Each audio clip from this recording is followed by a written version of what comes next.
All right, so another question that there are a lot of is food. Issues with people who want to gain weight. How can they gain weight in a healthy manner? People who are eating higher protein diets, what's the safe amount of protein to be consuming, you know, in light of kidney issues? What's the best, safest way to gain and maintain weight? I'll just take care of the protein thing at the start. There is too much protein. In particular, it's too much animal protein, which Americans tend to specialize in.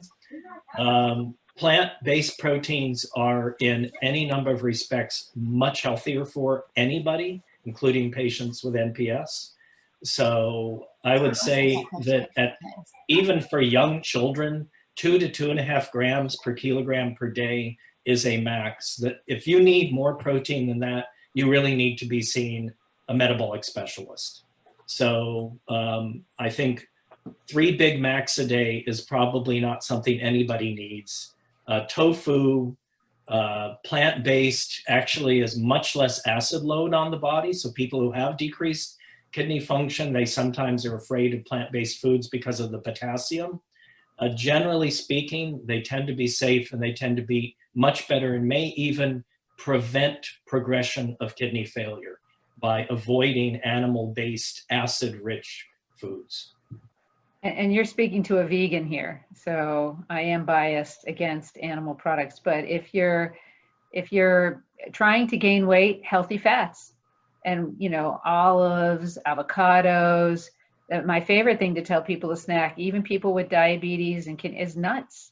If they need to gain weight, nuts are a very high source of fat and calories, but they're healthy for you. So that's what I would lean more towards. Certainly avoid processed foods. Avoid, you know, the white flours and things like that. Those are not healthy at all. But you can. You're not going to gain weight in those muscle regions that didn't develop. So, yeah, you know, obesity isn't the answer to gaining weight. So right. But we had a gentleman. Do you remember Joanne, who used to do rock climbing? He built up his muscles really well. They just won't build up the same way. But it's interesting too, and Dr. Towers and I have had this conversation in the past, that there's kind of like 2 different categories of people with NPS. You know, there's some who really have struggled with gaining weight and maintaining weight, and then there's people like me who wish I could give you all some of my weight because I have extra to share. And there's very much 2 different categories of people, which I think is interesting, because sometimes on the Facebook pages, people will say, how do I gain weight? And I'm like, how do I lose weight? You know, it just seems like we're often talking against one another. Ian might be able to comment on the different phenotypes that he may have noticed over the years, because he's seen a lot of people with it. Yeah.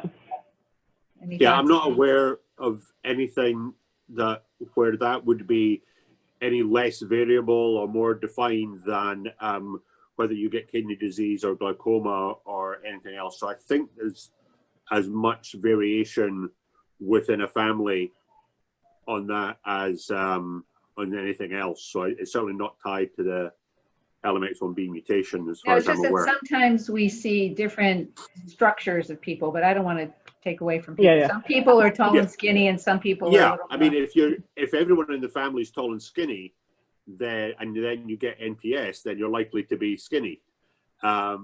If people in the family tend to put on weight, if they even look at food, then you might not be quite so skinny even with NPS. So there's 22,000 other genes apart from LMX1B. There's a lot more going on. Something else I want to make sure that we often hear about in conferences, and it certainly is an issue in my family, is a poor appetite. Really struggling with appetite, and I certainly with my son, I feel like he's 25 now, so he's not my problem to force feed, but so the day he was born, I felt like I had to really force him to eat.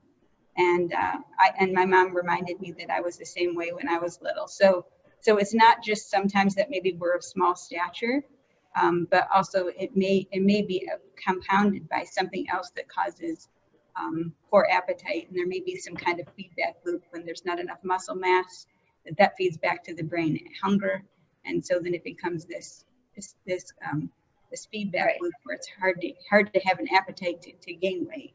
So it's not Right. bad to be thin, except if you have weaker bones and you have low muscle mass, because you do need all of that. So that's where your exercise, Tai Chi, et cetera, that, and yoga in particular, will help to build up that muscle mass. That could potentially help to improve your appetite as well. I mean, certainly, I think what we've seen with the expression of LMX1B and its requirement for the development of the dopaminergic and serotonergic pathways in the brain could play into that. But also, I think Susan's concern about feeding in children, of course, if their appetite is really bad, then there's a risk of them not getting enough vitamins and so forth. So that would be more important in children, I would think.